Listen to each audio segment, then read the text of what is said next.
네, 시청자 여러분 안녕하십니까? 뉴스 속 날씨입니다. 야외 활동이 더 많아지는 여름이죠. 여름에는 해수욕도 해야 하고 또 산책도 또 많이 하게 되는데요. 자, 그런데 따뜻한 햇빛 아래서 좀 즐기고 싶지만 그러지도 못하는 분들이 있습니다. 바로 햇빛 알레르기를 앓고 있는 분들인데요.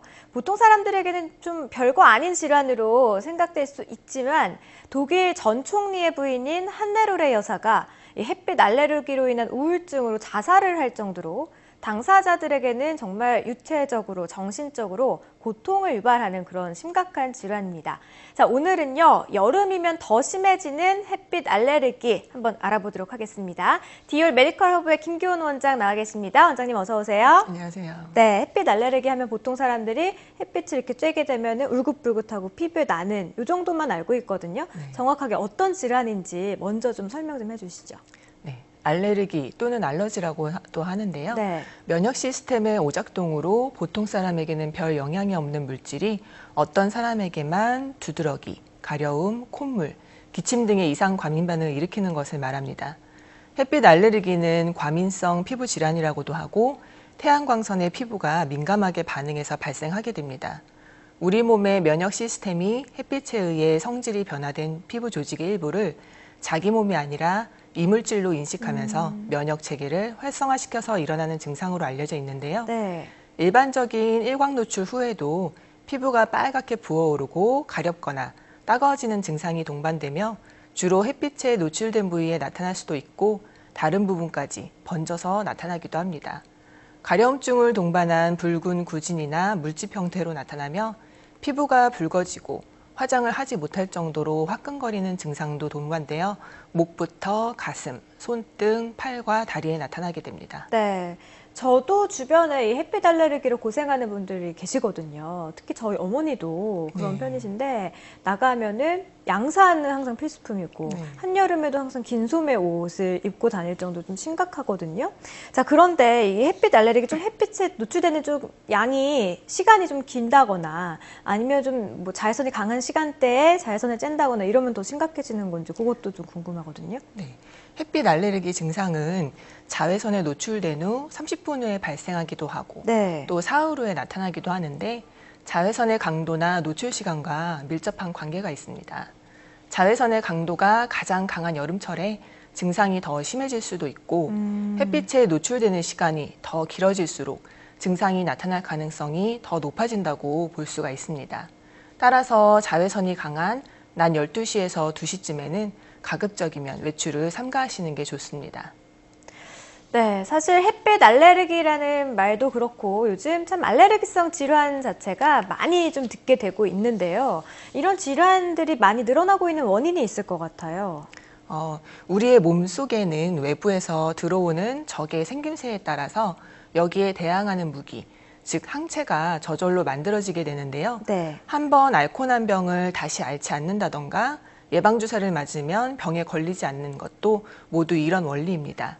밖에서 들어온 적과 몸에서 생긴 항체가 서로 맞부딪혀서 전쟁을 할 때 피부에 두드러기가 돋는 알레르기 반응이 생기게 되는 것인데요. 적이 침입한 뒤에 항체가 생기는 기간은 사람마다 다릅니다. 어떤 사람은 금방 항체가 나타나고 어떤 사람은 수십 년 후에 나타나는 경우도 있습니다. 그렇기 때문에 화장품을 발랐을 때 10년 동안 괜찮다가 갑자기 피부 이상이 나타난다는 사람이 생기기도 하는 것입니다. 네. 과학이 발달하고 사회가 복잡해짐에 따라서 여러 가지 새로운 물질이 자꾸 생겨나오고 외부 물질의 유입도 날로 늘어가기 때문에 이러한 알레르기 질환은 날이 갈수록 늘어만 가게 되는 것입니다. 그렇군요. 자, 그러면 다시 햇빛 알레르기로 이야기를 조금 다시 넘어오도록 할게요. 치료가 어떻게 되는지 궁금합니다. 네. 어떻게 치료하시나요? 햇빛 알레르기는 환경 변화로 오존층이 파괴되고 자외선이 강해지면서 피부에 알레르기 반응이 일어나는 원인도 있지만 네. 인체의 면역력이 약해지거나 과민 반응을 일으켜서 발생하는 경우도 있습니다. 네. 햇빛 알레르기는 강한 자외선이 표피와 진피층을 통과해서 면역 세포를 자극하면서 발생하기 때문에 근본적인 원인을 찾아서 치료하는 것과 예방하는 것이 중요합니다.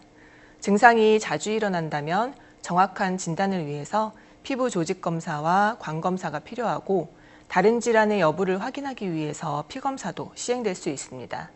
치료법으로는 주기적인 광선 치료나 스테로이드, 항히스타민제 등이 사용될 수 있습니다. 자, 이렇게 피부에 뭐가 나는 것뿐만 아니라 혹시 햇빛을 봤을 때 우리가 또 재채기가 나오는 분들도 있더라고요. 이런 네. 현상 역시 알레르기와 관련이 있는 건가요?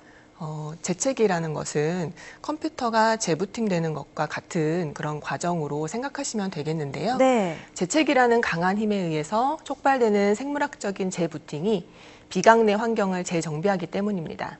공기를 들이마시면서 코 속으로 들어간 나쁜 입자들이 정리가 되는 것인데, 이러한 과정은 비강 내 세포에 있는 미세한 털들의 움직임을 조절하는 생화학적인 신호에 의해서 일어나게 됩니다. 즉, 햇빛을 보면 재채기가 나는 현상은 알레르기가 아니라 단순한 반사현상이라고 볼 수가 있겠습니다. 네, 그렇군요. 자, 우리가 이제 여름철이 되다 보니까 햇빛 알레르기를 앓고 있는 분들뿐만 아니라 많은 분들이 이제 자외선 차단제는 필수다라는 이야기 나오고 있고, 뭐 잘 때도 발라야 된다라는 말들도 나오더라고요. 이제 바르는 방법 참 중요할 것 같은데 효과적으로 바르는 방법 있을까요? 자외선 차단제를? 자외선 차단제를 바르는 방법도 굉장히 중요한데요. 네. 자외선 차단제는 스킨케어 마지막 단계에서 발라주시면 되는데, 적게 바르면 그만큼 효과도 줄어들기 때문에 새끼손가락 한 마디 정도의 양을 바르는 것이 좋고, 네. 바를 때에는 아래에서 위로 피부를 끌어당기듯이 발라주면 탄력 관리에 효과적일 수 있습니다. 자외선 차단제는 바른 뒤에 30분 후에 효과가 나타나기 때문에 외출하기 30분 전에 발라주어야 합니다. 아무리 꼼꼼하게 바른다고 하더라도 시간이 지나면 땀이라던가 또는 옷깃으로 지워질 수 있기 때문에 오랜 야외 활동을 하실 때에는 3시간 간격으로 덧바르면 차단 효과가 향상됩니다. 또한 사무실이나 학교 등 실내 활동을 주로 하는 경우에도 자외선 차단제를 반드시 사용해야 합니다. 파장이 긴 자외선 A는 건물 유리를 투과하기 때문에 실내라고 해서 안심할 수 없기 때문입니다.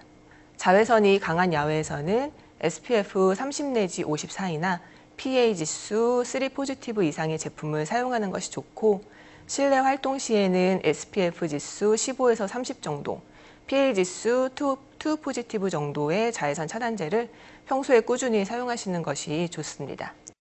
네, 알겠습니다. 자, 그러면 이제 또 햇빛 알레르기에 좀 도움이 될 만한 그런 음식이나 약이 있지 않을까 싶거든요. 어떤 게 있을까요? 햇빛 알레르기 치료를 위해서는 체내 면역력을 강화시키는 것이 증상의 완화에 도움이 되실 수 있는데, 네. 체내 면역력을 향상시키기 위해서는 육류라던가 인스턴트 식품, 유제품, 밀가루 음식 등을 삼가고 야채나 과일 위주로 드시는 것이 좋습니다. 스트레스는 바로바로 해소하고 꾸준한 운동을 통해서 혈액순환을 돕고 충분한 휴식을 통해 체내 면역력을 향상시킵니다. 그리고 피부를 자외선으로부터 보호하기 위해서 세안제나 목욕제 등은 피부에 남아있지 않도록 깨끗하게 씻고, 비누나 화장품 등은 무방부제, 무향료의 순한 천연 제품을 사용하시는 것이 좋습니다. 증상의 정도에 따라서 항히스타민제나 스테로이드 제제를 먹거나 국소 스테로이드 연고를 바르는 등의 약물적인 치료가 도움이 될 수 있겠는데요. 항우울제라던가 이뇨제, 소염제, 항생제 등의 이러한 광감인성 약물을 복용하는 사람 중에서도 햇볕을 쬐은 뒤에 습진이라던가 두드러기 등이 발생하는 경우가 있기 때문에 갑자기 증상이 나타나신 경우라면 복용 약물을 확인해 보는 것도 필요합니다. 네, 햇빛 알레르기에 대해서 알아봤습니다. 오늘 말씀 고맙습니다. 자, 자외선이 더더욱 강해지고 있고 햇빛 알레르기 환자들도 해마다 증가하고 있습니다. 피부가 약한 사람도 조심하고 꼼꼼하게 대비만 잘 한다면 한여름 야외 활동 즐겁게 할 수 있지 않을까 싶은데요. 긴 소매, 옷, 모자 등을 이용해서 햇빛이 직접 피부에 닿는 것 피해 주시고요. 또 무엇보다 중요한 게 이 스트레스인데요. 이 스트레스가 알레르기를 더 악화시킨다고 하니까 가급적이면 긍정적인 사고방식 갖는 노력도 필요해 보입니다. 뉴스 속 날씨 오늘 준비한 내용은 여기까지입니다. 고맙습니다.